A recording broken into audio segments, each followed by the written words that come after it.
Hi everyone, welcome to Miss Adams Teaches Romeo and Juliet.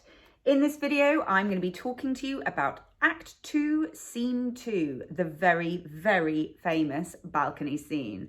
We'll have a little look through the characters of Romeo and Juliet, focusing on language, structure and form as always. So let's get started.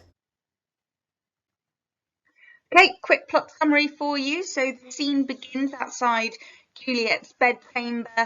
She's out on the balcony and Romeo is sort of observing her and kind of commenting on her incredible beauty, and then he stops to listen to her speak. And then she has this moment where she is thinking about Romeo, obviously musing out loud, talking about why he has to be a Montague, why he has to have that name.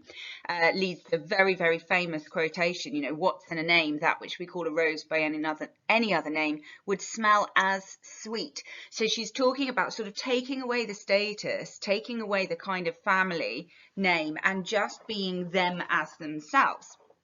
So she basically tells Romeo without knowing that she loves him, which means that he feels bold enough to be like, I'm here, I was listening. Not at all creepy.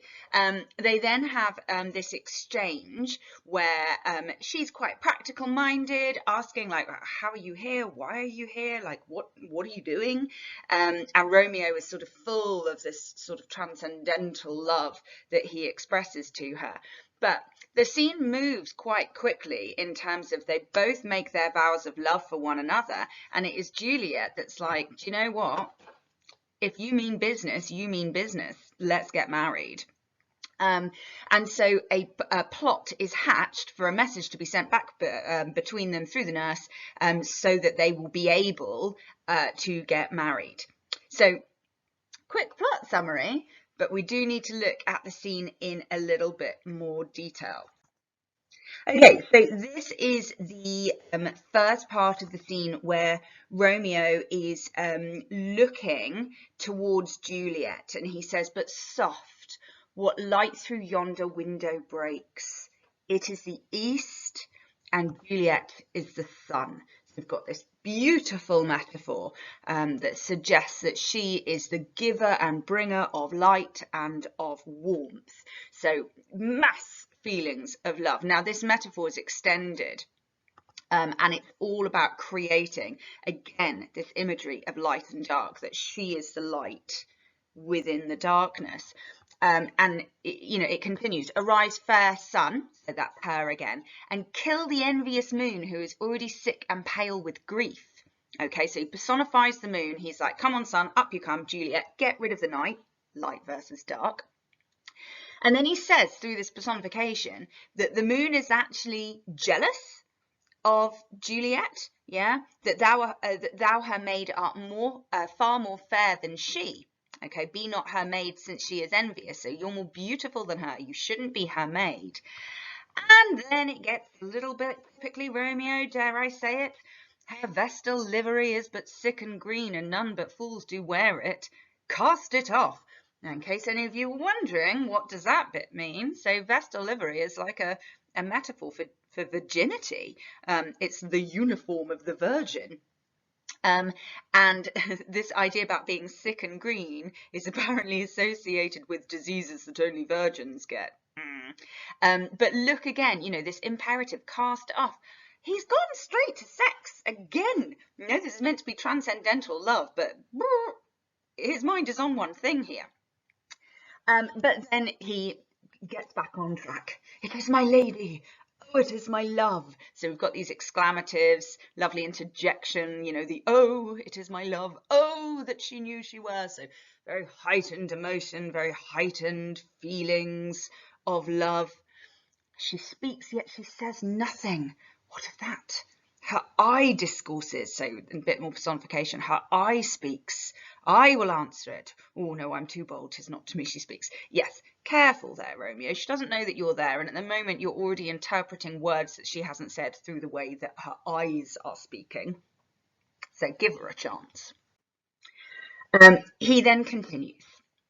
So again, we've got more of this light and dark. Two of the fairest stars in all the heaven having some business. Do entreat her eyes to twinkle in their spheres till they return. So we've got this personification here, that the most beautiful stars in heaven have had to do one. And so they're like, oh, who can replace us? Juliet's eyes. Okay, so we've got metaphor, we've got personification.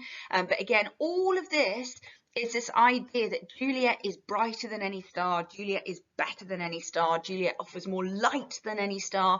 So we've got all of this hyperbole. Look at how it continues down here.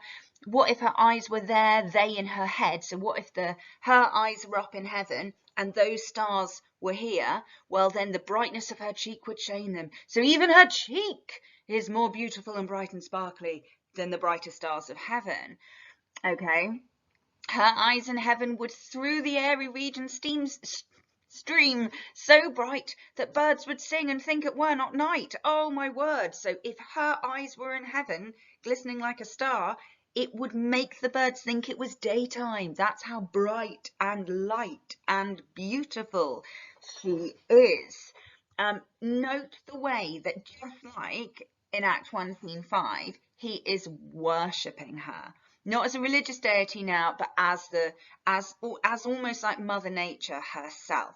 So you've got this idea of her being placed up on a pedestal. To be fair, you can still link it to religious worship because he's placing her up there in the heavens. And then we have a little bit more Romeo high emotion. See how she leans her cheek upon her hand. Oh, that I were a glove upon that hand, that I might touch that cheek.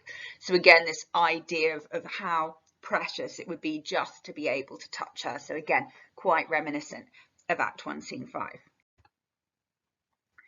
Juliet is obviously also feeling the love for Romeo, but she expresses it slightly differently. So very famous line, this rhetorical question, oh Romeo, Romeo, wherefore art thou Romeo? Okay, don't get confused, that doesn't mean where are you Romeo, wherefore means why. So she's actually asking, why are you Romeo? Why do you have to be called Romeo? Deny thy father and refuse thy name, or if thou wilt not, be but sworn my love, and I'll no longer be a Capulet. So again, we're playing around with the concept of names here. Yeah, so lovely imperatives. Deny thy father, so say leave Montague. Refuse thy name, say that you're not a Montague anymore. And if you're not willing to, just love me, and I'll no longer be a Capulet. So she's not putting it all on him. There's a kind of sense of balance here. But either way, she's saying the names we have are our problem, which she continues in this metaphor. But thy name is my enemy. The name is the enemy, not the person. Thou art thyself not a Montague. What's Montague? Lovely rhetorical question.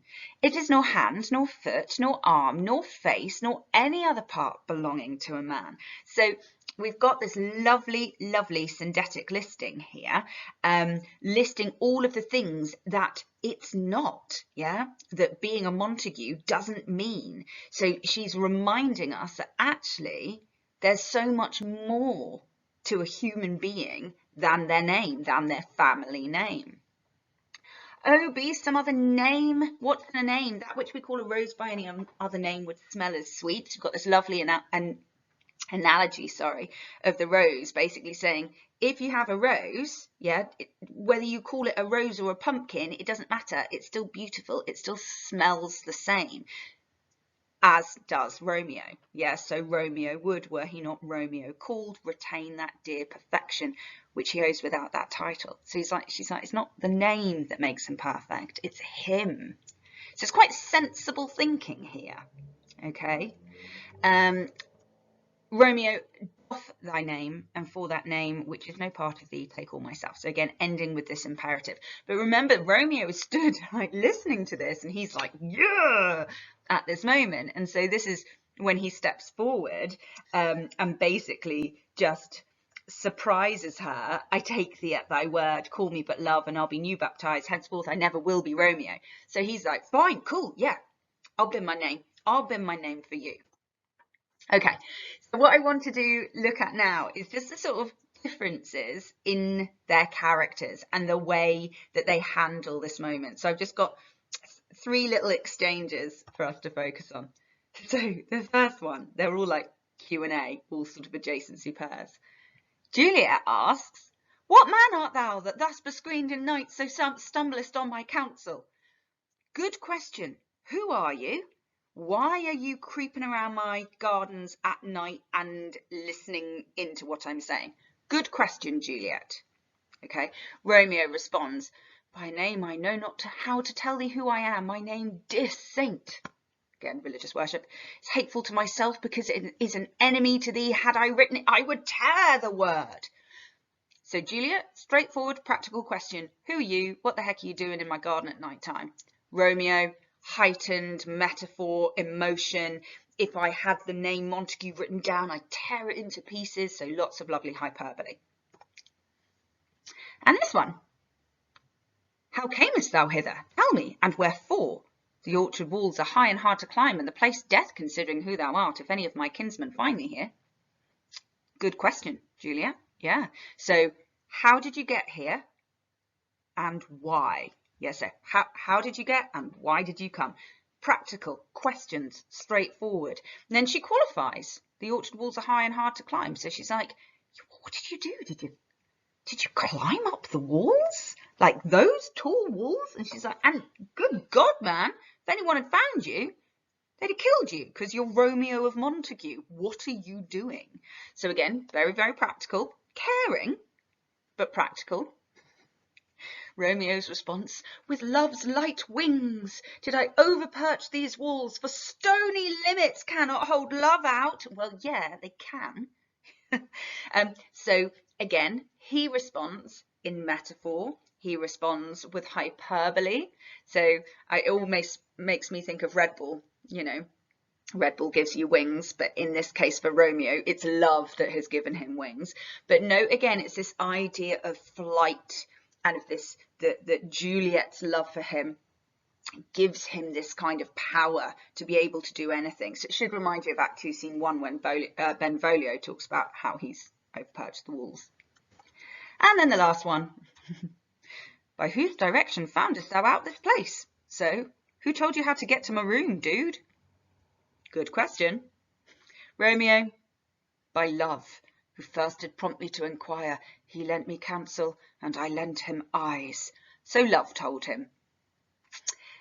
Lovely bit of personification. "I am no pilot, yet wert thou as far as that vast shore washed with a farther sea, I would adventure for such merchandise." There's nothing a girl wants to hear more than being described as merch. But on the more romantic side, we've got this metaphor about going on a journey. So he's like, even though he's not a pilot, even though he's not a sailor, if the idea of Juliet was over in the vastest shores furthest away in the world, he would battle and journey in order to get her. But you can see from these 3 exchanges that Juliet is practical, is logical, is not actually very impulsive. You know, she thinks things through, whereas Romeo is emotional, metaphorical. So they are quite different. Not that that's a problem. Opposites do attract. And it is clear, even though Juliet is quite, practically minded here, it's still clear that she loves him. This isn't unrequited love. They just got very different approaches. And actually, more on that with the lovely Juliet. Okay, so this is part of the speech that she delivers after they've had this conversation about how Romeo got there, because she's really conscious of the fact that, you know, she's kind of broken protocols a little bit. Like Romeo should never have heard her thoughts. She would never have said them in this situation with a boy or a young man she didn't know. And so she says, "But trust me, gentlemen, I'll prove more true than those that have more cunning to be strange. I should have been more strange, I must confess, but that thou overheardest me ere I was aware." So she's talking about the rituals of courting. She's saying, I will be more honest and more true than any woman that is kind of playing the game of courtship, who use cunning, so are calculatedly strange. Strange meaning affected, you know, that they have affectations, or that they pretend to be something that they're not, or they play hard to get being strange in that way. And she goes, yeah, I mean, I should have been more strange. I shouldn't have said all of those things, but I didn't know you were listening. So it's almost like escalated the love, or it's pushed it further forward, because he has heard things that she never would have normally said. Now, in this exchange of vows, Romeo starts continuing to use his language of love, you know, his kind of trademark chat-up lines, swearing by the moon. He says, "Lady, by yonder blessed moon I vow, that tips with silver all these fruit tree tops." So, you know, he's on one. Juliet's like, "No, swear not by the moon, the inconstant moon that monthly changes in her circled orb, lest that thy love prove likewise variable." She is right to ask that question. So she's like, don't swear by a moon, because a moon changes. Yeah, it's constantly changing. It's in a circled orb. It's monthly changes in her circled orb. So she's like, if you're swearing by the moon, what if your love is exactly the same? Now, dramatic irony moment, because we know that only a few hours ago he was saying that he was going to die from love sickness because of his love for Rosaline. So she's right to ask that question. Okay, beautiful. Like, for analysis, you've got that lovely personification of the moon, the inconstant moon. You've got the imperative, so the way that she's saying to him, nope, don't do it that way. And in fact, she develops this idea about being calmer, being more careful in this little part of the speech, when she basically says, look, just stop swearing, stop trying to make oaths. Although I joy in thee, so although I love you and I'm happy to have you here, I have no joy of this contract tonight. So she's saying it's too soon. It is too rash, too unadvised, too sudden, too like the lightning, which doth cease to be ere one can say it lightens. Brilliant, Juliet. Yeah, she's saying this is really impulsive. This is really quick. We've not sought any advice from anyone. It's got a lovely listing there, and this great repetition of the adverb too rash, too unadvised, too sudden, and then this lovely simile, too like the lightning, which does cease to be, i.e. when lightning strikes, it's there and it's bright and it's powerful, and then it disappears. So she's saying, what if your love is like that, hard and fast and powerful and passionate like it is in this second, but what if it's disappeared? Like, what if it disappears by tomorrow? So she's thinking all of the right things here. That doesn't mean that she doesn't love him, though. She says, my bounty is as boundless as the sea, my love as deep. The more I give to thee, the more I have, for both are infinite. So there's a really kind of powerful promise in this simile, or these two similes that talk about the limitless nature of her love for him, and how by loving him it produces more love. So even though I sort of make fun of Romeo in this situation because Juliet is so practical minded and logical and rational, and he's just like, blah, I can fly with love, it doesn't take away the fact that she does feel really strong emotions of love for him, which leads to this spectacular bit of negotiation on Juliet's part. 3 words, dear Romeo, and good night indeed. If that thy bent of love be honourable, thy purpose marriage, send me word tomorrow. So Juliet knows you can't be entertaining young men on your balcony at night. You know, she's in a pickle. She knows that if this love is something that they want to go down, you know, they want to go down that route, then it's got to be done properly, and it's got to be done with marriage. She also knows that this is going to be against her parents' wishes, and so she's like, let's get going. So we've got impulsive, slightly irrational, highly emotional, metaphorical Romeo, and we've got straight talking, practical, logical, like plan-oriented Juliet, but who both clearly love each other. The scene continues with their continual pledge of love for one another. So it's worth just, you know, having a little look through. And this is one of the kind of lovely scenes, you know, where there isn't a kind of sense of impending doom, with the exception of course, that we know where they are going to end up. We know where this is going to lead us to. So even when we have these wonderful moments of love, it is bittersweet. So key themes: love, marriage, yeah, the different kinds of love, and the sort of practicalities of it all. Conflict as always, because conflict sits under this love. The fact that they're having to talk about refusing fathers and names is a massive part of that, and the fact that Romeo is risking his life just by being there. Reputation and name. It's all about family honour, family duty, what your name stands for, which is why they can't just come out and tell their family. Although, judging by how Capulet spoke about Romeo at the party, it does make me wonder.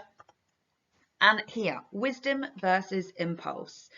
Now, a really big theme of this play is this idea of wisdom and age, and then this idea of youth and impulse. But here we see wisdom versus impulse in those characters. Juliet seems more wise. Romeo seems wildly impractical and impulsive at times. And that's sort of necessary for the continuation of this plot. That's it from me.